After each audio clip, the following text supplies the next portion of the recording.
Hola, ¿qué tal? Buenos días. Bienvenidos a un nuevo encuentro organizado por Prensa Ibérica y el Periódico de España para tomar el pulso a cuestiones de actualidad con interés informativo. Gracias a los presentes en el espacio Bertelsmann por acompañarnos y gracias también a los lectores que a esta hora van a seguir el encuentro vía streaming a través del Periódico de España. Bajo el título Perspectivas 2023, retos, desafíos en clave económica, hemos convocado a 5 expertos para reflexionar en torno a qué cabe esperar del próximo año en materia económica. Clausurará el encuentro la directora general de Política Económica del Ministerio de Asuntos Económicos y Transformación Digital, Elena Aparici, a la que, por supuesto, está ya con nosotros. Agradecemos hoy su presencia.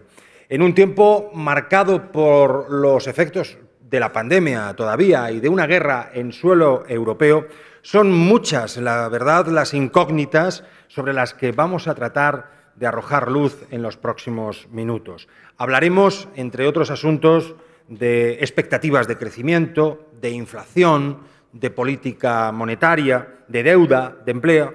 Bueno, y lo haremos de la mano, ya digo, de 5 especialistas que son autoridad en lo suyo. Ellos son, observados de derecha a izquierda desde el auditorio, José Ramón Díez, director de Economía y Mercados Internacionales de CaixaBank Research, Juan Carlos Higuera, analista económico y financiero y profesor del EAE Business School, Luciana Taft, consultora del área de Economía y Mercados de Analistas Financieros Internacionales, Rafael Pampillón, catedrático del área de Economía, catedrático emérito de Economía Aplicada de la Universidad CEU San Pablo y profesor del IE Business School, y Pablo Gil, economista y analista jefe de XTB España y Latinoamérica. Muchas gracias a los 5 por acompañarnos y por ayudarnos a comprender un poquito mejor cuál es el panorama que en lo económico nos espera en este país en los próximos 12 meses, porque estamos ya con el nuevo año a la vuelta de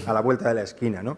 Vamos a arrancar, si les parece, con una pregunta general. Quería preguntaros qué perspectiva cabe albergar para España en los próximos meses de cara al 2023. La mayoría de las estimaciones apuntan a que la economía española va a pisar un poco el freno, va a ralentizar su ritmo de crecimiento. No sé si lo veis así. ¿Qué cabe esperar? ¿Vamos a ir a mejor? ¿Vamos a ir a peor? ¿Sois optimistas? ¿Sois pesimistas?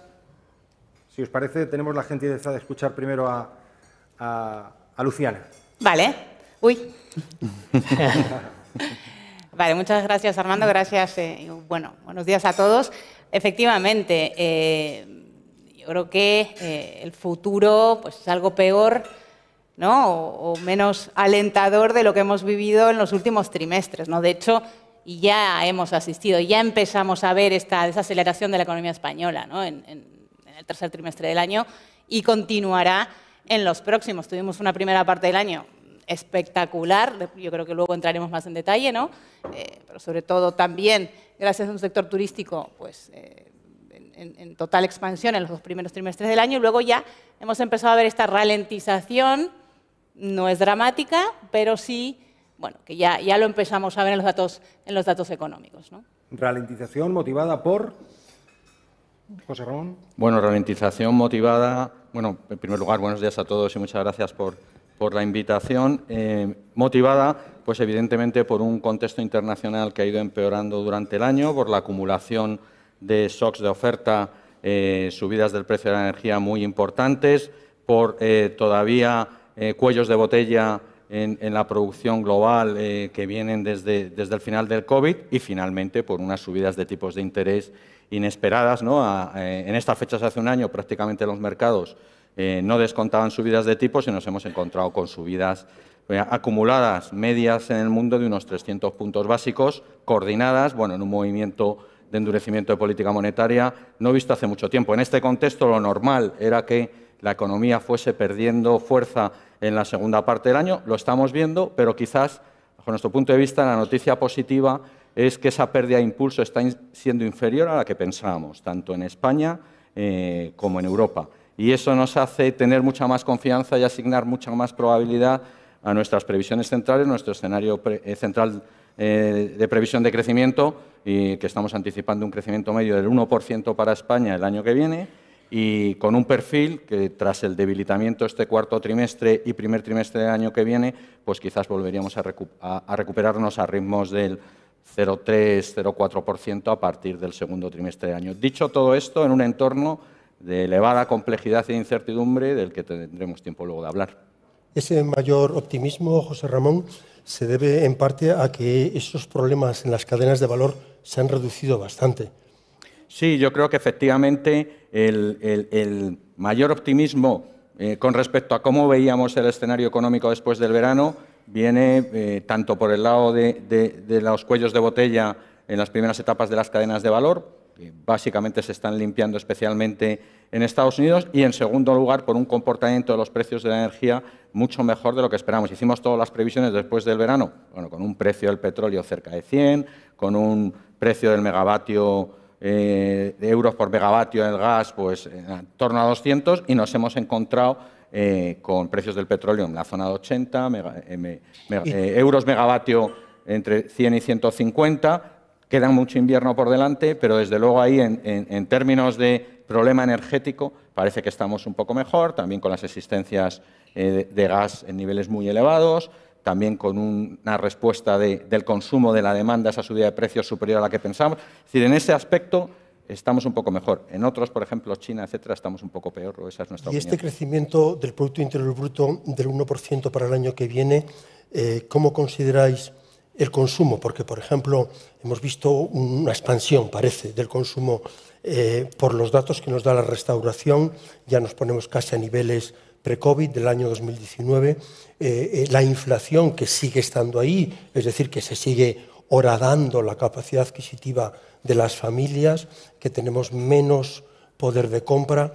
¿En qué medida el consumo va a ser una parte importante de esa ralentización del crecimiento? Pues el consumo va a ser una parte muy importante, dependemos muchísimo del consumo. El índice de confianza del consumidor ha caído en 24 puntos.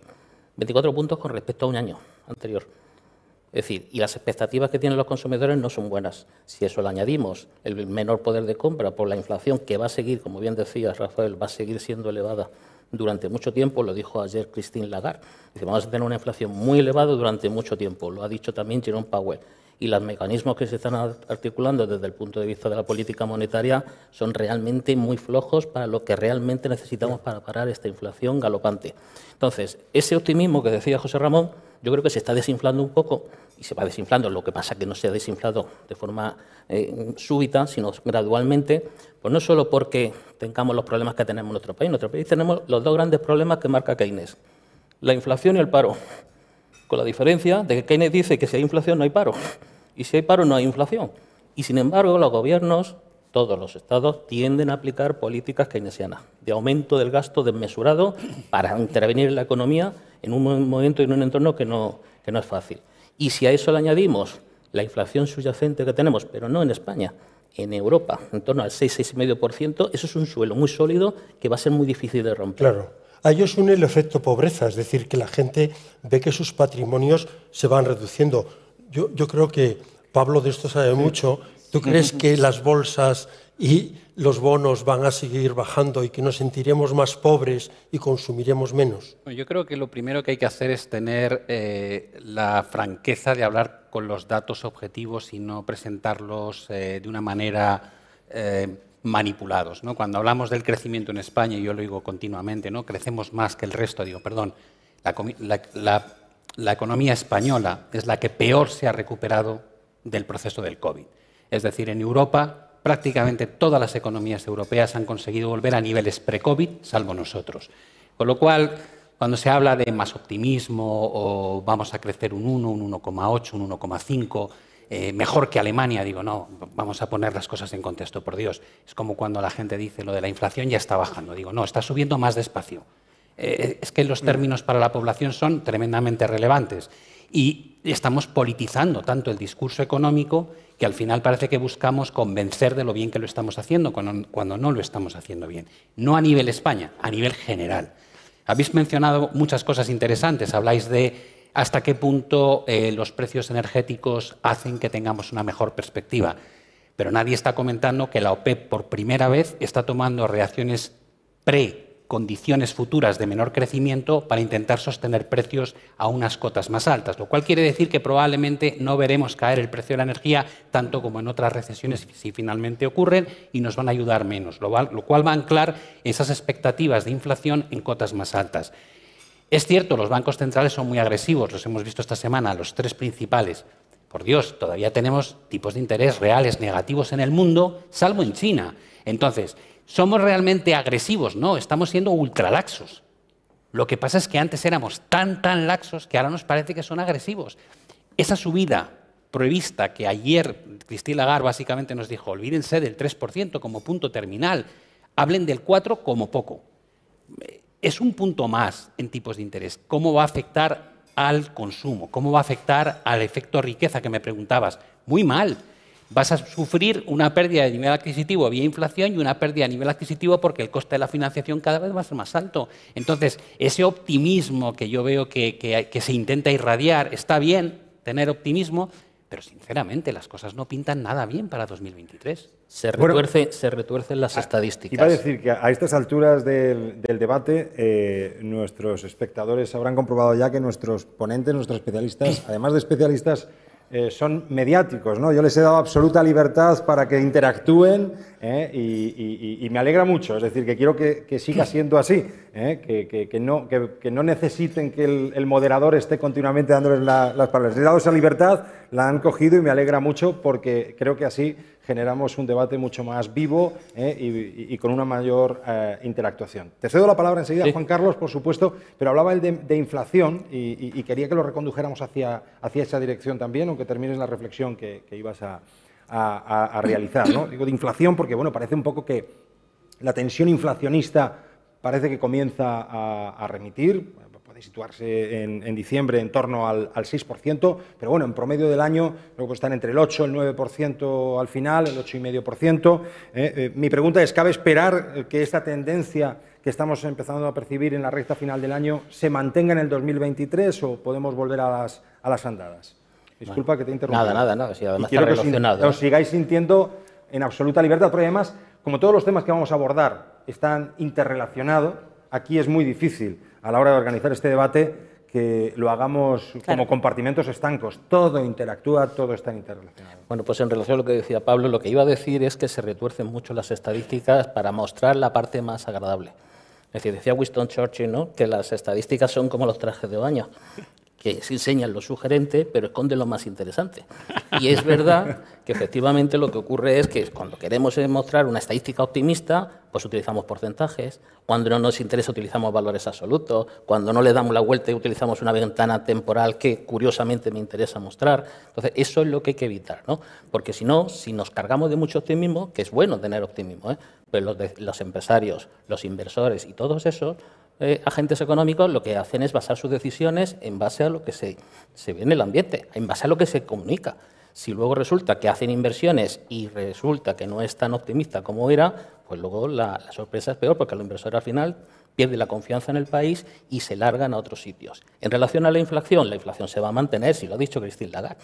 Si lo dice quien tiene que cuidar de los tipos de interés y de que baje la inflación y ya lo está diciendo, cuando lo normal es que lleva ocultándolo mucho tiempo, es que va a mantenerse la inflación. Va a mantenerse, pero a lo mejor se modera y está en el entorno del 4%, que no tiene que ver con lo que hemos sufrido en la primera mitad del año. Volviendo a las estadísticas, es que se da la sensación a veces de que se baja la inflación o se desacelera, parece que están bajando los precios no están bajando, se están acumulando. De hecho, si miramos la inflación mensual, sigue subiendo. Yo creo que la inflación se va a mantener y va a llegar a tocar el suelo. ¿Qué suelo? La subyacente, que la subyacente se va a mantener durante los próximos 2 años. O sea, estamos hablando, en cualquier caso, de moderación. Hasta que aterrices. Sí, bueno, yo creo que respecto a inflación, ahora mismo tenemos una visibilidad limitada también en los bancos centrales para saber lo que puede pasar en los próximos 24 meses. ¿No? Hay un conjunto de dinámicas que están afectando al comportamiento de los precios y hay que ver por dónde salen esas dinámicas. Es cierto que ayer la revisión al alza de las previsiones de inflación del Banco Central Europeo fue muy fuerte. Todavía la inflación se va a mantener, según ellos, muy elevada en 2024 y en 2025 incluso no va a llegar al objetivo, Pero hay que decir también cosas del Banco Central Europeo. El Banco Central Europeo también se equivoca. Oh, y tanto. Insisto, No digas. en diciembre del año pasado la señora Lagarde dijo los tipos no van a subir en 2023. Si ella pensaba que los tipos no iban a subir en 2023 es porque pensaba que el fenómeno inflacionista iba a ser transitorio, que se iba a ir desinflando por sí solo, etcétera, etcétera. Eso no se ha cumplido. ¿Qué quiero decir? Pues que veremos. Yo creo que los bancos centrales ahora mismo son muy dependientes de los datos de crecimiento y de inflación y van a ir reaccionando según la información que les vaya llegando. Es decir, creo que evidentemente lo que todos sabemos es que este proceso de subida de tipos va a terminar en zona restrictiva o bastante restrictiva, tanto en Estados Unidos como en Europa, pero ya veré... ¿Qué quiere decir en zona restrictiva para el común de los mortales, que en muchos casos no son especialistas? Sí, perdón, se considera zona neutral aquella zona, digamos, tendencial de tipos de interés, pues en Europa no lo han hecho público entre el 1,5 y 2, evidentemente vamos a estar por encima, en Estados Unidos sí que lo hacen explícito los miembros del Consejo de la FED. ¿Qué quiero decir? Bueno, pues en Estados Unidos terminará en 4,75-5, en Europa pues probablemente por encima del 3%, no sabemos si llegará al 4%, pero es que queda un largo camino y vamos a ver mucha información, etcétera. Yo, sin embargo, lo que sí que creo es que el desequilibrio a nivel global entre oferta y demanda tan espectacular que hemos visto en los últimos 24 meses, que explica buena parte de la subida de los precios y del aumento de la inflación, ese desajuste empieza a moderarse. Veo por el lado de la oferta, como he dicho anteriormente, en cuellos de botella y demás, alguna lectura positiva. Creo que también la propia desaceleración global a materias primas va a provocar que vayan moderando su comportamiento. Entonces, creo que la senda estamos cerca de máximos en inflación, tanto en Estados Unidos como en la UEM, va a empezar a bajar a partir de ahora. Creo que el camino hacia la zona del 4 o del 5% lo vamos a ver el año que viene y no creo que sea tan complicado llegar ahí. Es verdad que desde ahí hasta el objetivo del 2 va a ser mucho más duro. Y se va a abrir otro debate sobre ese objetivo de inflación. Bueno, ayer etcétera, dijeron pero que no, insisto, ayer dijeron que no clarísimamente, que no estaba sobre la mesa cambiar el objetivo del 2%. Yo sé que eso es lo que tienen que decir, pero otra que no cosa pueden decir es otra donde cosa. les ponga la realidad, porque si vemos una resistencia, por ejemplo, en 2024-25 de los precios a bajar del 3%, esto no está escrito en una piedra, que ese objetivo sea para siempre, un objetivo hace 40 años. El 2% no era un objetivo, era un límite antiguamente. Lo que no está bien es cambiar las reglas del juego a mitad de partido. Bueno, llevan cambiándolas toda la vida, ¿no? Claro, hemos sí. visto hasta el abandono del patrón oro, no hacemos cambios, cambiar las reglas según nos interesa. ¿Qué quiero decir? Que vamos a tener muchas cosas para debatir en los próximos meses. Las cosas no están claras. Bueno, hay un tema que no ha salido aquí todavía, que es el tema que la directora general de Política Económica nos tendría que explicar por qué hay que dejar al Banco Central Europeo como único soldado al frente de la lucha contra la inflación. Es decir, hay una política monetaria que está siendo restrictiva y, por tanto, menos inflación el año que viene, pero la política fiscal sigue siendo muy expansiva. Tampoco se ven políticas de oferta que vayan a generar un mayor crecimiento del aparato productivo, que genere más bienes y servicios que permitan a las empresas producir más. Más bien se está viendo subidas de impuestos, incluso a las rentas y patrimonios más altos, que eso hace que venga menos gente capaz de producir en España, gente que esté en la frontera del conocimiento. Las cotizaciones sociales también han subido. A mí me parece que la política fiscal tiene que ser también protagonista. Ciertamente que ahora estamos hablando de política monetaria porque ayer se reunió el BCE y además nos ha dicho que va a reducir el balance. Pero la política fiscal es otra política de demanda agregada, una política que podría facilitar y favorecer la reducción de la inflación. Dirá el Gobierno que la inflación en España no es del 10, sino del 6,8. Vale, pero es del 6,8. O sea, hay que hacer esfuerzos para bajar del 6,8. En ese sentido, en ese sentido es clave, y ahí estamos yo creo que todo el mundo de acuerdo, en que esta política de soplar y sorber, ¿no? Digamos, de restringir la monetaria y expandir la fiscal no es sostenible. Había que hacerlo. Una locura. Había que hacerlo, claro que había que hacerlo. Habría que explicarle. Se llama déficit, mayor déficit y más gastos Pero yo creo que de la deuda. Exactamente, había que hacerlo, había que aliviar un poco la factura energética de las familias. Está sucediendo, nos está ayudando a reducir la inflación aquí en España. Lo hará en otros países como Alemania e Italia, que acaban de aprobar de hecho, mucho más tarde que nosotros, ¿no? Distinto tipo de medidas para aliviar, ¿no?, esta factura energética de los hogares y también de las empresas, pero el claro compromiso de los países es que hay que deshacer un poco este exceso fiscal a lo largo del año que viene. Y esto es clave, lo ha dicho el Fondo, lo ha dicho el BCE, y el BCE se ha encargado también de decirnos, además de que cuidado con la inflación, que esta batalla no está ganada, ni muchísimo menos, que cuanto más política fiscal me hagas tú, más política monetaria te hago yo, ¿no? Que al final es un poco esta combinación peligrosa, y el caso extremo lo hemos tenido en Reino Unido. Uno y otro se están tapando. La hemos tenido en España. Ya, pero no como en el Reino Unido, que han tenido que hacer todo lo que habían hecho. Sí, los mercados han puesto en su sitio al gobierno. Los mercados al final te ponen en su sitio pero al final somos los ciudadanos los que pagamos pero explícale a la población que cuando te hablan los bancos centrales de estabilidad de precios del 2%, que es lo que nos venden, quiere decir que si tú no consigues que tu salario aumente a un ritmo de 2% anual, cosa que muchísima gente no consigue, que le suban el sueldo todos los años un 2%, quiere decir que 10 años más tarde tu dinero vale un 22% menos. Es decir, que has agarrado el 22% de tu dinero y lo has quemado. Ahora hace esto con un 6%. O con un 4, y hace el cálculo. Porque cuando hablamos de consumo futuro, cuando hablamos de recuperación económica, el empleo, hay que llevar el dato de inflación al efecto real que va a tener en el bolsillo del español. Y eso no se cuenta. ¿Y cómo va a afectar eso al empleo? Y por tanto a los salarios y por tanto a mayor empleo que precariedad. Tenemos doble desempleo que en la zona euro y más de un 30% de desempleo joven.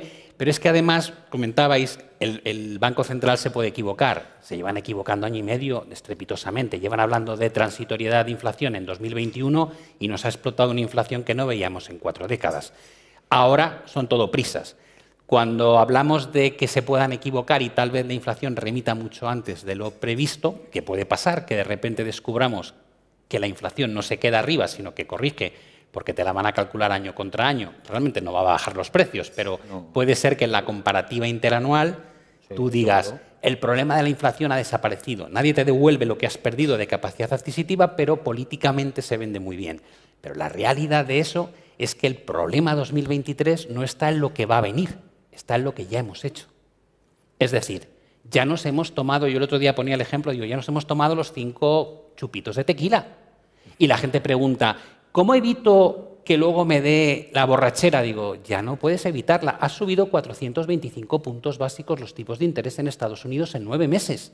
Ha subido en Reino Unido, ha subido en toda Latinoamérica, ha subido en Europa. Te has metido una restricción monetaria que no es que sea brutal, pero estabas tan poco acostumbrado a esto que el efecto lo vas a ver ahora dentro de 9 meses. De la misma manera que el efecto de la inflación que nos estamos tragando no es un problema de ahora, es un problema de lo que hemos sembrado en 2020.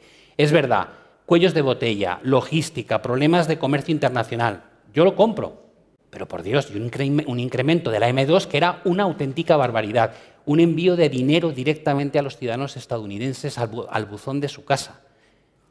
Todo tipo de redes de seguridad para que la gente que estaba en su casa sin trabajar pudiese tener un nivel de vida y seguir consumiendo. Hemos creado un monstruo. Y lo que estamos haciendo ahora para luchar contra ese monstruo que llamamos inflación va a tener su impacto en el consumo el año que viene. Claro. Al margen de si los tipos llegan al 4, al 3,5, ya tenemos el problema. Ya estamos sembrando lo que vamos a cosechar en 2023 y no va a ser bueno. Y hay que drenar. Y para vigilar ese monstruo que decía Pablo de la inflación, ¿qué hemos de seguir con mayor celo de cara al año que viene? Materias primas que mencionaba antes José Ramón, el precio de la luz y el gas, el precio del petróleo, los alimentos. ¿Dónde creéis que puede estar la clave para comprender el comportamiento? Los alimentos, sin lugar a dudas. Los alimentos es lo que más sube. Aquí es clave, porque el tema de alimentos ya hemos visto esta vuelta de precios de alimentos a nivel internacional, ¿no? Energía es clave, lo que decía un poco José Ramón. Mirar ahora los precios del gas, pues tampoco sirven para mucho. Estamos con los inventarios a tope. Lo hemos hecho bien en Europa. Nos ha salido caro, ¿vale? No tenemos el gas de Rusia, pero lo hemos hecho de cualquier otro sitio a un coste, pero lo tenemos, ¿no?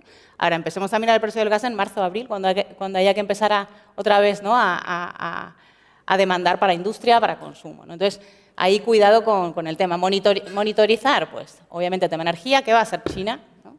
Si China reabre tan rápido como algunos dicen, que nosotros no creemos que puedan hacerlo, porque al final pues tienen un problema sanitario importante, tienen una muy baja inmunidad de su población, no lo van a poder hacer de la noche a la mañana, no va a ser un gran demandante, por lo menos en los próximos meses, luego ya veremos. Es decir, por ahí el precio de materias primas, bueno, puede tener alguna contención, pero bueno, el tema energético, ayer nos lo dijo Lagarde, cuidado, porque ahora estamos viendo un efecto base de la energía que está bajando aquí y en todos lados. Cuando esto pase, pues puede volver a subir. Tema subyacente, pues claro, ¿no? Esto, como decíamos antes, está todavía muy, muy elevado. Y temas salarios. Temas salarios. Que está contenido. Ese es el punto. Está menos contenido que este año. El año que viene los salarios, por supuesto, van a aumentar más de lo que este año, el 2,5% de este año, pues no va a ser más, ¿no? Claro, y esos costes laborales van a repercutir las empresas en los precios finales, y al final eso va a ser una pescadilla que se muerde la cola. Los llamados efectos de doble ronda. Gran parte de lo que hay que hacer es ver cómo va la negociación salarial durante el año que viene para vigilar si la inflación... No, y ya ahora, ya se ve ciertos aumentos, más de lo que pensábamos, no son dramáticos, pero ya se ve. Sí, pero como la pregunta era ver qué vamos a hacer para pensar en la inflación del año que viene en la negociación salarial. José Ramón. Bueno, para mí clave efectivamente salarios. La información que tenemos hasta ahora, que con ciertas subidas en las últimas semanas también es moderadamente muy positiva. Moderado. O sea, estamos hablando de subidas 2,6, 2,7, 3%. Bueno, vamos a ver también cuando entren las cláusulas de revisión en enero, si esto pega un salto o no, pero tampoco la evolución está siendo muy negativa. Y yo creo que hay otro tema muy importante que son las expectativas de inflación. Las expectativas de inflación de los mercados, lo que piensan los inversores de dónde se va a situar la inflación a medio plazo es clave. Se está moderando, ¿no? Se han mantenido bastante moderadas durante el año, tanto en Estados Unidos como en Europa. Bueno, están en la zona del 2,2, 2,3, 2,4. Pero es incómodo para los bancos centrales. Es incómodo porque, claro, te puede pegar el salto rápido al 2,7, 2,8 y eso lo vigilan muy de cerca. De momento, ¿qué piensan los mercados? Los bancos centrales van a ser capaces con las medidas que han puesto en marcha, acabar con este problema inflacionista. Pero vamos a ir viendo, ¿no? Porque eso va a tener una influencia muy importante. Y luego, claro, precios de la energía, que ahora estamos mejor que estábamos hace 3 meses. Vamos a ver dónde estamos dentro de otros 3 meses, porque eso va a marcar lo que comentábamos al principio, ¿no? Expectativas de crecimiento. Yo con el tema de inflación terminaría, ¿no? Pero luego me gustaría hablar del empleo también un poquito, ¿no? No, vamos a hablar del empleo, todavía tenemos palos. Por eso os voy a pedir, como siempre, brevedad, pero la verdad es que se están ajustando a los tiempos y están dándole el dinamismo y el debate está tan animado como a mí me gusta, ¿no? Debatir y reflexionar. Os quería comentar, suben los precios, ¿no? Las familias, de alguna manera, pierden poder adquisitivo, se retrae el consumo y se resiente, ¿no? En general, la economía. ¿Cómo creéis que va a ir el año que viene la confianza del consumidor? ¿Cómo va a ir el consumo de las familias? Pues en la medida que haya una ralentización económica, la confianza tenderá a caer. No digo de forma brusca, pero va a caer, lógicamente. Si además no aumenta el empleo de la forma que debería aumentar, pues, y además seguimos teniendo empleos tan precarios que no dan lugar a que las familias puedan tomar decisiones a futuro, pues eso lógicamente lo van a notar en la confianza del consumidor y en la caída del consumo. Pero evidentemente, si además consideramos la inflación lo que hace, como hemos dicho antes, es que va a vaciar el bolsillo de los consumidores, pero vamos, sin que se den cuenta. Y si a eso le añadimos los mayores impuestos, más aún. O sea, ya lo que nos faltaba. Aquí el misterio que a mí me produce este tema del consumo y del empleo, ¿no? Es, ¿alguien sabe por qué creciendo al 1%, o en el caso de Alemania creciendo incluso menos, el empleo y las perspectivas del FMI sobre el empleo se mantienen? Es decir, ¿por qué en Estados Unidos, ¿no? Que también debe estar bajando el consumo, el empleo sigue altísimo? A ver, el empleo ya sabemos que el empleo va con retraso, ¿no? Lo último que hace un empresario, ya sabemos lo que es, ¿no? Lo último que hace es despedir a gente. Pues primero te paras. En Estados Unidos es una situación muy diferente el mercado laboral en Estados Unidos al que tenemos aquí en Europa y en España, ¿no? Es un mercado muy tensionado, no hay gente, es decir, no vamos a entrar en eso aquí, ¿no? Pero el empleo lo veremos. Ya se ha moderado. El empleo ya se ha moderado en España, ya no está creando empleo tanto en España y es normal. ¿Pero veremos aumentos en la tasa de paro? Sí, un poquito sí, claro que sí. Como poco mantenimiento, como muy poco. Y un poquito debería aumentar la tasa de paro. Pero es que mirar el empleo como líder de algo es un error catastrófico. No, es una variable retrasada. Es la variable más retrasada. Es lo último que se ve. Yo soy un empresario, empieza un proceso de desaceleración económica, no lleno mi restaurante y tiro de lo que he ido ganando años anteriores, de mis reservas, digo, bueno, vale, aguanto un poco y eso se prolonga durante 3 trimestres y hay un momento en que veo que todos los meses pierdo dinero y es cuando decido, pues me cargo a 3 camareros y a uno de los chefs. O sea, lo hago al final del proceso, además, no al principio. Estamos viendo un desajuste en el mercado laboral en Estados Unidos, que hemos llegado a tener 2 ofertas de trabajo por cada individuo que buscaba trabajo. ¿Y esto qué ha pasado? Digo, ¿cómo que qué ha pasado? Has estado sosteniendo una población entera, mandándole dinero a su casa, invitándola a no ir a trabajar. Has creado un desajuste brutal. Y en Europa has creado programas de protección social enormes. Has desajustado el mercado laboral. Y luego meterle la demografía, la tasa de natalidad. Es decir, hay un montón de cosas. En Estados Unidos la tasa de participación está muy por debajo de como estaba en 2020, antes de COVID, ¿no? Que saltase el COVID. Por tanto, dices, el mercado laboral, claro que se va a resentir, pero no debes esperar que sea nada que te indique que las cosas van a mal. No, va a ser la causa. Pero un apunte, el efecto final de la consecuencia del problema. Un apunte respecto a consumo. Es verdad que cuando uno analiza los fundamentales de consumo para el año que viene es difícil encontrar positivos. Es que no lo hay. En un entorno de moderación económica, tanto en Europa como aquí, es muy difícil que se cree empleo. Nosotros no lo vemos. Además tenemos, por supuesto, el deterioro de la renta de las familias, la renta real de las familias, la renta bruta, ¿no? De lo que recibe un hogar, descontado por la inflación, pues claramente va a la baja. Y luego también el recurso al ahorro. Las familias habíamos ahorrado muchísimo, teníamos un ahorro ahí, teníamos un colchón de liquidez importante y casi que no lo hemos gastado todo. Durante pandemia. Exactamente. Entonces, de aquí tampoco vemos que podamos rascar más. Bueno, estas Navidades lo que se ha visto es que ese colchón todavía seguía ahí. No sé cuánto colchón todavía queda, José Ramón. Todavía queda, pero queda muy poquito. Pero cada vez queda menos. Mi opinión es que en Estados Unidos queda mucho. Queda mucho. Los cálculos que hemos hecho, a nosotros nos salen casi 1,5 billones de dólares de ahorro. Lo que pasa es que ese ahorro está distribuido de una forma que evidentemente está más concentrado. Sí, puede haber, la pregunta ¿En España o en Estados Unidos? En Estados Unidos. ¿Y bueno, y en España lo mismo. Pero yo creo que también en España todavía queda ahorro. La pregunta es ¿cuánto ahorro precautorio vamos a hacer cuando empecemos a ver las cosas? Claro. Exacto. Claro. O sea, podemos tener, porque habíamos ahorrado mucho, uno dice cuando ahorras mucho, luego desahorras, ¿no? ¿Cuánto va a ser ese desahorro teniendo en cuenta que vamos a tener más miedo, vamos a ver por la tele las malas noticias? ¿Y cómo va a cambiar la propensión al consumo? Pero fijaos lo que estáis diciendo, la confianza está por los suelos, pero el consumidor sigue consumiendo porque tiene tasas de ahorro que se han creado durante 2 años muy elevadas. Eso te da una idea de cómo puede ser de catastrófico el error de los bancos centrales, que van a seguir viendo que a pesar de que están subiendo las tasas de interés, no afecta de forma demasiado grave al crecimiento económico, porque el consumo aguanta, que es el 70% del PIB, y eso dices, bueno, pues yo sigo luchando contra la inflación que no remite, y tú vas consumiendo tu nivel de ahorro y de repente un día, porque es que además las cosas ocurren de un trimestre a otro, muchas veces son shocks que se van produciendo, descubres que el consumo baja mucho más rápido de lo que tenías previsto y entras en una recesión que ya no es un soft landing ni es un aterrizaje suave, sino que te metes en una recesión muy severa y te pilla con los tipos al 3,75, en Estados Unidos al 5% y volvemos otra vez al volantazo. Ahora toca dar la vuelta a la política monetaria porque no hay consumo, porque ya la inflación empieza a bajar, al menos la tasa de inflación baja a un ritmo mucho más rápido.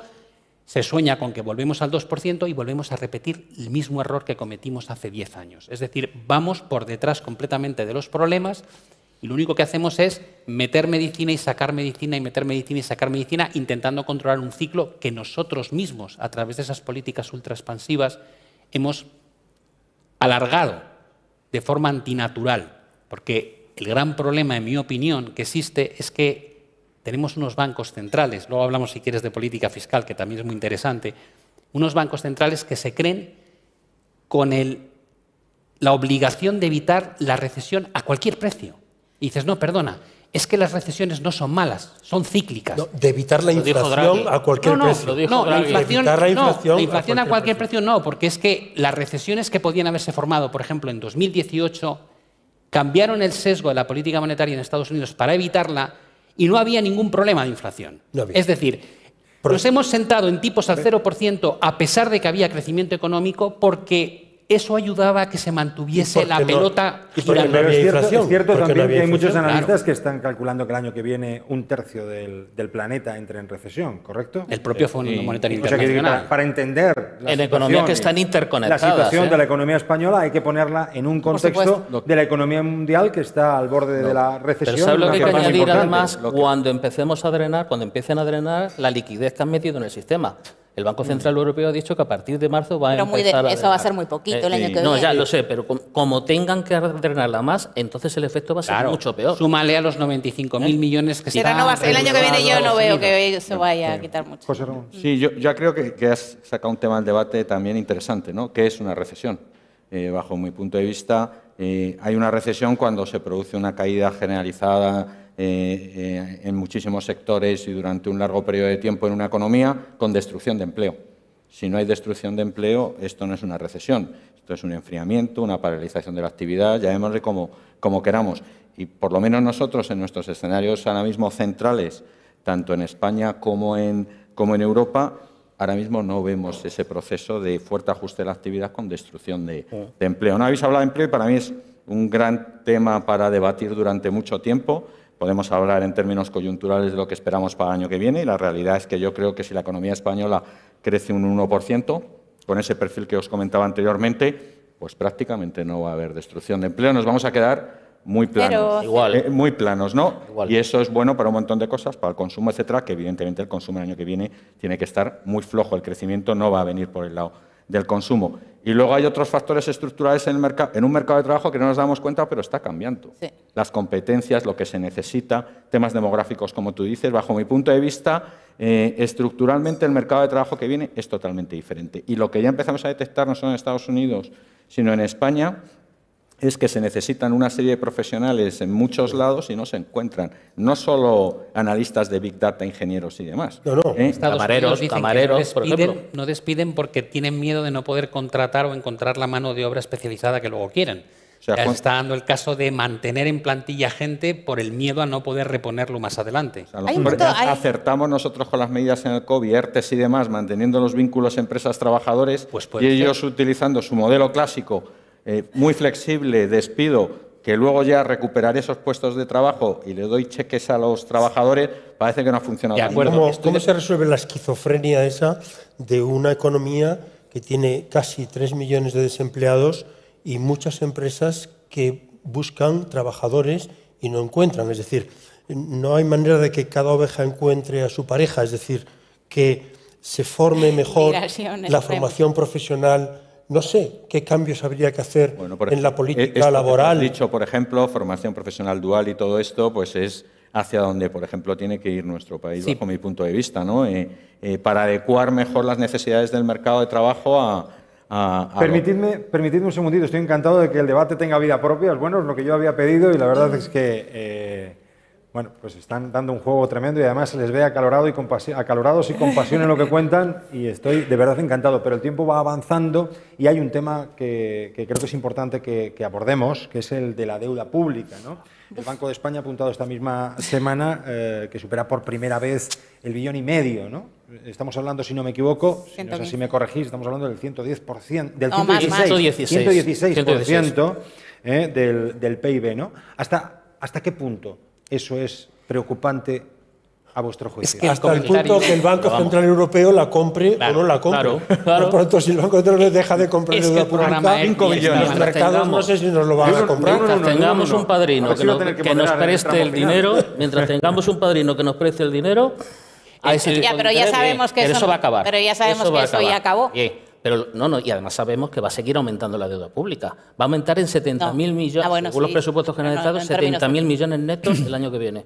Eso significa que nos vamos a poner cerca del 1,6 billones. 1,6 billones significa que en los últimos 3 años hemos crecido, la deuda per cápita por cada hogar ha crecido en 15.000 euros. Es decir, cada hogar en España debe, lo que pasa es que no se entera, porque la deuda es eso que está por ahí, pero que nadie cree que lo debe. Debe como 83.000 euros y sigue A mí- creciendo. Claro, a mí me hace gracia porque cuando hablábamos del programa ERTE, si a lo mejor hemos acertado, lo que nadie comenta es que todos estos programas sociales hay que pagarlos. ¿Quién lo paga? Entonces, cada vez que hacemos un programa para salvar a la sociedad es una transferencia. Bueno, Realmente. o cheques a los jóvenes, que no es salvar a nadie. Bueno, para que se lo gasten en lo que ellos Para que se lo gasten en lo pero que quieran. políticamente vende muy bien. La cuestión aquí es que tú transfieres riqueza de un sitio a otro, pero esa la riqueza del Estado no existe. Es que tenemos una deuda pública del 118%. ¿Qué quiere eso decir? Que como ciudadano español, tarde o temprano voy a tener que pagar esa deuda, probablemente con subidas de impuestos. Ya lo están haciendo en Reino Unido. Ya están hablando de política fiscal restrictiva para poder contener un déficit público anual que tienen brutal y una deuda que ya está en el 100%, porque si no, no ven cuál es la viabilidad. Nosotros nos montamos en Europa con un proyecto que exigía originalmente que la deuda, o sea, que tuviésemos un 60%, ¿os acordáis? Después hablaba. Sí. Es decir, estamos en el 118. ¿Cuánto va a tardar Europa a levantar a alguien la mano, alguno de los que son fiscalmente responsables, mejor dicho, y decir, oigan, señores, habrá que volver en algún momento a mantener unos niveles de endeudamiento razonables, porque el día que eso ocurra, vamos a descubrir en Italia, en Grecia, en España, que tenemos un problema de 3 pares de narices, porque no hemos sido respetuosos en absoluto Con las reglas de juego, y el gobierno, este y los anteriores, están acostumbrados a gastar más de lo que ingresan. Y ese es nuestro gran problema. ¿Cómo en lo ve superávit. CaixaBank? ¿Cómo? ¿Cómo lo ve CaixaBank? Bueno, Quería preguntar, José Ramón. Vamos, lo vemos que Por preguntarlo de está otra claro manera. que a partir del año que viene, con las nuevas reglas, el nuevo pacto de estabilidad fiscal y demás, la mayoría de países, casi todos los países europeos, van a tener que entrar en otra senda diferente de política fiscal, buscando más estabilidad en el medio y largo plazo. Pero también quiero decir alguna cosa. Es verdad que nuestro nivel de deuda pública es muy elevado, es verdad que la inercia en los últimos años hemos acumulado crisis muy duras, etcétera, ha sido la que ha sido, pero nuestra prima de riesgo, después de todo lo que ha pasado, se mantiene en el 110, Pero eso es porque nos compra el Banco Central Europeo. Bueno, el Banco Central Europeo compra a todos los países, también Pero a cuando Italia, deje de comprar, y ¿qué va a Italia pasar? está a 100 puntos básicos por Sí, encima sí, de nosotros. pero- O sea, lo que quiero decir que esto es un problema generalizado a nivel global. Y Menos Alemania, yo creo, ¿no? Menos Único. Alemania, claro, pero Alemania juega en otra liga, ¿no? Otra Y- liga. Y, también para los problemas actuales lanza un presupuesto de apoyo fiscal por su cuenta sin avisar a nadie para atacar el problema energético de 200.000 millones o 300.000, ¿no? Con esto quiero decir que es un problema generalizado a nivel global en un entorno en el cual, si de verdad nos queremos todo el tema de la transición energética, probablemente lo que vamos a necesitar es mucha inversión pública y privada en los próximos años. Entonces, bueno, yo creo que también aquí el debate ha cambiado respecto al que teníamos encima de la mesa hace 10 años. Quizás las respuestas, como decías tú anteriormente, Pablo, a raíz del COVID fueron excesivas, pero también había que pensar en qué momento estábamos entonces y lo que recomendaba a todo el mundo, incluido el Fondo Monetario Internacional, hagan lo que sea necesario. Eso. Guarden debajo los recibos, decían, ¿no?, la factura, pero hagan lo que sea necesario. Dicho esto, creo que nos vamos a meter en los próximos 2 o 3 años en un entorno fiscal muy diferente, entre otras razones por lo que tú has contado, Luciana. Los mercados ya, esa combinación de política monetaria fiscal piden que sea mucho más equilibrada porque no puedes estar, por un lado, apretando el freno, Banco Central, y por otro lado, el acelerador político. La crisis del 91-92 en España, la crisis de Solchaga, se debió a eso, a una política fiscal expansiva con una política monetaria restrictiva. Eso es una bomba de reloj. El mundo tiene más de un 350% de deuda sobre el PIB, a nivel mundial, ¿eh? Ahí yo creo que todo el mundo estamos de acuerdo Epli- que la...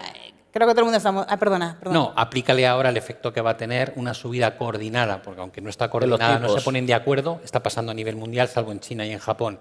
Tú métele como hemos metido una subida de coste de financiación como la que hemos hecho sobre un mundo ultraendeudado. Hemos creado la sensación de que no importa endeudarse porque no costaba. De hecho, había gobiernos que se financiaban a tipos negativos durante varios años. En Europa muchísimos y en Japón desde hace una década. Ahora cuesta. Y la Pero si sensación de si que me- la deuda nunca hay que pagarla. También es muy bonito. Porque O que se eso- puede hacer una quita. Ese concepto de se puede hacer Bueno, una quita eso de la ya deuda. es una crisis. Que dices, perdona, ¿cuándo has visto tú una quita de la deuda que no haya generado una crisis brutal? Que no es tan sencillo, que el mundo entero está endeudado. No sé, a mí me parece que trabajamos con esas ideas que son casi como utópicas, ¿no? No pasa nada, digo, no pasa Esto nada. no se paga, esto va para adelante. Si Claro me que pasa. permite el moderador, me gustaría supuesto. también hablar de deuda privada, no solo de deuda Eso es. pública. Sí. La deuda Adelante. privada de empresas y familias españolas desde el año 2012 se ha reducido en porcentaje de renta disponible, etcétera, de manera espectacular. Más de 20 puntos del PIB. 20, 30 puntos, volviendo casi a la media Europa, estábamos disparados muy por encima de Europa. Pero también por los acontecimientos que hemos vivido. Bueno, por la realidad que hemos vivido, inseguridad, miedos, etcétera. Lo que quiero decir, deuda pública para arriba, deuda privada para abajo, y una cosa importantísima, ¿no?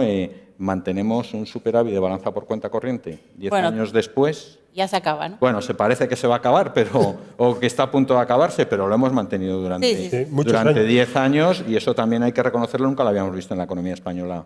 Con lo cual la posición acreedora ha aumentado gracias a esos superávits en la cuenta corriente. Bueno, nos vamos a dejar al final varios temas en el tintero, es inevitable, y eso que creo que el debate ha sido ágil.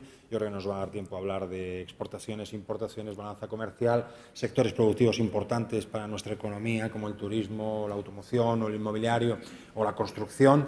Pero sí que quiero poner encima de la mesa el asunto de los fondos europeos Next Generation, ¿no? Yo quería preguntaros de cara al 2023 si va a ser el año de su despegue, si van a despegar por fin, o en qué medida depende la recuperación de la economía española de esa lluvia de millones procedentes de los Next Generation, de las ayudas a la recuperación de la Unión Europea. Sí. Yo confío en que este año ya llegue a lo que tiene que llegar, que son los autónomos y las pequeñas empresas, y que realmente lo empecemos a ver. Yo creo que eso nos va a ayudar en cierta medida, ¿eh? Sí, no, yo creo que, a ver, es la esperanza. Yo creo que todos estamos basando nuestro perfil, digamos, de recuperación también en la segunda parte del año que viene, con que estos fondos empiecen a verse, ¿no? A drenar más en la economía. De momento no están despegando. Estamos recibiendo, es muy difícil gestionar, muy difícil implementar, diseñar, poner el proyecto en el pipeline para que salga. Es difícil, lo sabemos. Sucederá. Nos consta que la Administración está poniendo cada vez más recursos para que esto agilice, ¿vale? Y pues nos dará un tironcito. Como decía Emilio Ontiveros, yo creo que nos lo decía mucho, decía Luciana, aunque tiremos el dinero por las calles, esto va a generar, ¿no? Esto va a generar, porque es mucho dinero. España es uno de los principales receptores de fondos europeos en el área, ¿no? 140.000 millones, ¿no? Creo entre transferencias directas y créditos, algo veremos, y por eso pues también nuestro perfil, ¿no? Pero es importante que haya mayor transparencia de las Yo creo que instituciones. esos fondos, efectivamente, como se ha dicho, están atascados. Es decir, que probablemente porque todo pasa por el gobierno. Habría manera de descentralizar en las, no digo, en otras instituciones, en fundaciones, en la patronal, en los sindicatos. Es decir, buscar la manera de que no todo pase por el conducto gubernamental, de manera que esos fondos realmente lleguen a la economía. A mí me parece que la Moncloa es un embudo para esos fondos. El que sabía de fondos era José Ramón, que tenía... Bueno, va a intervenir luego la directora general de Política Económica para la Clausura. Yo no sé si igual deberíamos habernos sentado. Él sabe... Sentamos a Elena Parisi, porque tengo la sensación de que puede haber estado mordiéndose la lengua durante buena parte del debate. Sin duda. Entonces, creo que la siguiente vez, y lo tienen ustedes a bien, yo creo que ella estará encantada también de sumarse a este acalorado debate que han mantenido estos minutos. Pero bueno, ella tendrá, por supuesto, oportunidad desde el Gobierno de expresarse a continuación, ¿no? en la clausura.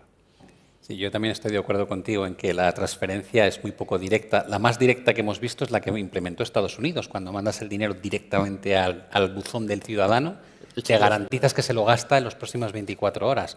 Aquí hemos optado por un camino muy distinto. También es verdad que si lo haces más directo, la inflación, a su vez, también tiene un riesgo mucho mayor. Y yo estoy de acuerdo en que perdemos a veces de vista cuál es el tejido industrial o profesional en España. No son pymes, son micropymes. Es decir, existen algunas multinacionales o compañías muy grandes, pero realmente... Estamos hablando del 98,5% del tejido, ¿no? en la economía española. Sinceramente creo que les tratamos muy mal. Sí. O sea, creo que aplicamos una política contra ellos, una burocracia increíblemente alta, donde no les llegan las ayudas con la rapidez que tienen que llegar y que muchas veces pues acaba con la muerte del propio negocio. Entonces, y que no tienen muchas veces la agilidad, el know-how y los recursos medios, para concurrir y los a esas medios. Ayudas. Es que esas micropymes a veces es el pobre autónomo y el empleado que tiene o el que le ayuda, que dices, cada vez que tú le obligas a ir a un sitio a hacer trámites, es que le haces perder 2 días de trabajo. Es que no puede delegar en nadie ese trabajo. Aunque también es verdad que se está haciendo un esfuerzo muy grande en programas, por ejemplo, como el del kit digital, que sí están teniendo esa permeabilidad, ¿no? esa penetración, a mi juicio. Sí, mejoramos, pero yo creo que hay que hacer un esfuerzo. Yo creo que el kit digital es insuficiente para lo que necesitan algunos autónomos. 2.000 euros para montar una web o para montar algún sistema que al final, luego muchos de ellos lo van a utilizar para nada. Lo van a gastar y no lo van a utilizar para nada. Lo que tendríamos que es favorecer proyectos de autónomos y micropymes para que efectivamente eso llegue a donde tiene que llegar, a la base capilar del tejido empresarial que tenemos. No está llegando, parece como que aquí estamos en Silicon Valley. Cada vez me estoy sintiendo peor por no haber sumado al debate a la directora general de Política Económica. Menos mal que hablará luego ella. ¿Algún mensaje más en relación a Next Generation? No tengo mucha más información, Rafa, que vosotros. Lo que sí creo que es una oportunidad de estos fondos única, ¿no? Que la ves una vez en la vida y hay que aprovecharla, y además tenemos un periodo de tiempo para utilizar el dinero de forma con la máxima eficiencia.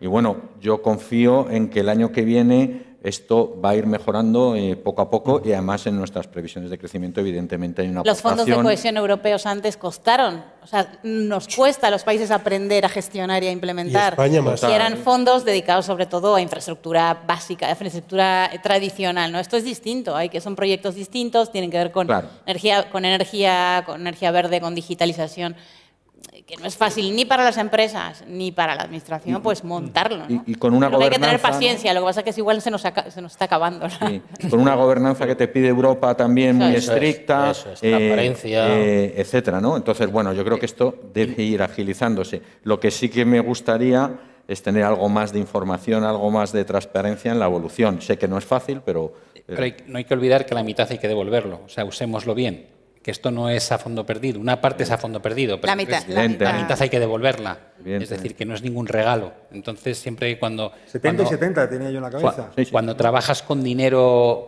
que no te regalan, hay que darle buen uso. Que hay veces que, como decíamos antes, parece como que la deuda no importa. Bueno, y con el otro también hay que darle buen uso. A todo. Que te regalan también buen uso. Por supuesto, pero ese, digamos que como te cuesta menos o no te cuesta nada, pues dices, qué malo es no sacarle partido. Pero es que el otro es como decir, pide un préstamo para tirarlo a la basura. Digo, no, para eso no pides un préstamo, hombre. Entonces, coge 2.000 euros. Coge 2.000 euros para un kit digital. Tenemos que luego esa no va mentalidad, a ¿no? De que la deuda no importa, la deuda es nuestra, es de todos nosotros. La vamos a tener que pagar tarde o temprano. Y perdóname, Pablo, y de nuestros hijos y nietos y bisnietos. Sí, por supuesto, por supuesto. Eso es lo que no entendemos todavía. Es que endeudarte es traer bienestar futuro al presente. Y eso te lleva otra vez a reflexionar que en un mundo de 350% de deuda sobre el PIB, si no estamos viviendo por encima de nuestras posibilidades. ¿Y desde hace cuánto? Hemos hablado de muchas cosas y llega a su recta final. Os voy a pedir una breve intervención a cada uno de vosotros, un poco de recogida, de sinopsis, de síntesis de lo esencial de cuantos mensajes habéis expresado esta mañana aquí. Comenzamos, si te parece, contigo, Pablo. Bueno, yo no quiero ser negativo, de hecho soy muy positivo, aunque no lo parezca en mi vida, pero también soy realista y creo que hay que ser consciente que el año que viene va a ser un año tremendamente incierto, donde probablemente hemos sembrado ya a estas alturas una semilla que no va a ser buena. Y es por todo lo que hemos dicho de este sobrecoste de financiación, estamos agotando esas reservas del ahorro, va a ser un año muy complicado. Ojalá aprendamos de él para no cometer el mismo error que llevamos cometiendo, en mi opinión, ya 15 o 16 años. Es decir, no intentar solucionar cuando surja el siguiente problema con medidas en que ponemos el titular de lo que haga falta. Ese whatever it takes que dijo Draghi creo que sembró algo que es negativísimo. Nunca hay sea lo que cueste. No puedes hacer eso porque el coste cuando luego llega descubres que es muy, muy severo. Por tanto, si toca lidiar con una recesión, asumamos, paliemos parte del daño al más necesitado, pero no intentemos evitar esa recesión a cualquier coste, porque ese coste más tarde nos va a llevar la vida. Rafael. Pues de acuerdo con el tema de la incertidumbre y que la política fiscal debe ayudar a controlar esa inflación que se está yendo de las manos, y también no solo por la reducción del gasto público, sino también cómo mejorar las perspectivas y las inversiones que puedan venir de fuera, y también a los empresarios, es decir, cómo conseguir una mayor oferta productiva, qué políticas tendría que hacer el Gobierno para mejorar esa necesidad de empleo que muchas empresas quieren tener, pero que no lo consiguen. Luciana. Bueno, yo estoy de acuerdo con lo que dicen mis compañeros. Se viene un año más complicado, ¿no? Los ciclos existen y lo veremos. Veremos esta moderación, esta desaceleración, esta incluso mini recesión, si queremos llamarlo así. Estamos jugando con jugadores que no conocíamos, o por lo menos que no conocíamos en los últimos años, que es la inflación. Es difícil lidiar con ello y veremos sus efectos. Yo, también por dar un punto positivo, yo creo que también esta desaceleración pues la afrontamos en una situación bastante mejor. José Ramón hablaba de la deuda privada y eso es fundamental. El aumento de los tipos de interés que van a afrontar las familias para pagar sus hipotecas las coge en una situación muy buena, ¿no? Entonces, esto te evita muchos dolores de cabeza que ya conocemos y que hemos vivido en el pasado. No tenemos grandes burbujas, aparte de la fiscal, no tenemos burbujas, desequilibrios macro que nos puedan llevar a una desestabilización importante como hemos tenido en las crisis pasadas. Bueno, yo diría que poniendo también los pies en el suelo, es decir, yo quiero ser optimista, pero como bien decíais, hay que ser realista, no hay que tirar las campanas al vuelo. Yo creo que esto tiene que servir para reforzar nuestra economía, para reforzar las instituciones y para que se tomen las decisiones que hagan que, lógicamente, vamos a entrar en un periodo de recesión sin lugar a dudas, en España, en Europa, en Estados Unidos, las economías están interconectadas, los tipos de cambio están así como así, nuestras exportaciones, los datos de noviembre dicen que han mejorado exportaciones, pero la balanza comercial ha empeorado muchísimo, se ha multiplicado el déficit comercial por cuatro. Es decir, todo eso pues que nos sirva ahora para tomar bien la lección, y es necesario que para eso la política fiscal por parte de los gobiernos y la política monetaria por parte del Banco Central se haga de una forma mucho menos alocada. Y que el gasto público, como decía Rafael, el gasto público, hay que hacer gasto público, yo estoy de acuerdo, pero hay que hacer gasto público productivo, que tenga un efecto multiplicador sobre la economía. Y lo que no podemos hacer es tirar el dinero desde el punto de vista de la política fiscal y también lanzarlo por el aire, como el helicóptero este que te el dinero, desde el punto de vista del Banco Central Europeo. Hay que drenar la liquidez con cuidado, lógicamente, y hay que también mirar cómo esos fondos europeos efectivamente se utilizan en lo que se tiene que utilizar y que tienen un efecto multiplicador de la inversión que nos hace despegar. José Ramón. Bueno, yo creo que está casi todo dicho, ¿no? Creo que va a ser un año en el que no nos vamos a aburrir los economistas, o sea, vamos a tener otra vez un entorno complejo, con escasa visibilidad. Me parece que los desequilibrios, como decía al principio, oferta y demanda a nivel global se están reduciendo, tanto por la subida de los tipos de interés por parte de los bancos centrales como por algunas mejoras en el lado de la oferta, y eso es positivo. Vemos, evidentemente, una ralentización de la actividad muy intensa en los próximos 5 o 6 meses en Europa, pero nuestro escenario central no es el de recesión. Pensamos que esa ralentización de la actividad se va a producir sin un coste importante en términos de empleo y que a partir de segundo trimestre del año podemos ver una recuperación de los ritmos de crecimiento positivo. Evidentemente, con mucha incertidumbre, tendremos a China por un lado, tendremos a ver hasta dónde llegan las subidas de tipos y tendremos sobre todo la variable clave de la que hemos hablado mucho, que es seguir el comportamiento de la inflación. José Ramón, Juan Carlos, Luciana, Rafael, Pablo, muchas gracias a los 5 por haber compartido vuestro conocimiento esta mañana en esta jornada organizada por Prensa Ibérica y el Periódico de España, por haber compartido vuestra visión respecto de cuál es el camino y las perspectivas económicas que se nos abre a España en los próximos 12 meses, en este 2023 que está a punto de comenzar. Ha sido un placer y les voy a pedir que permanezcan unos minutos más, si no les importa, porque nos acompaña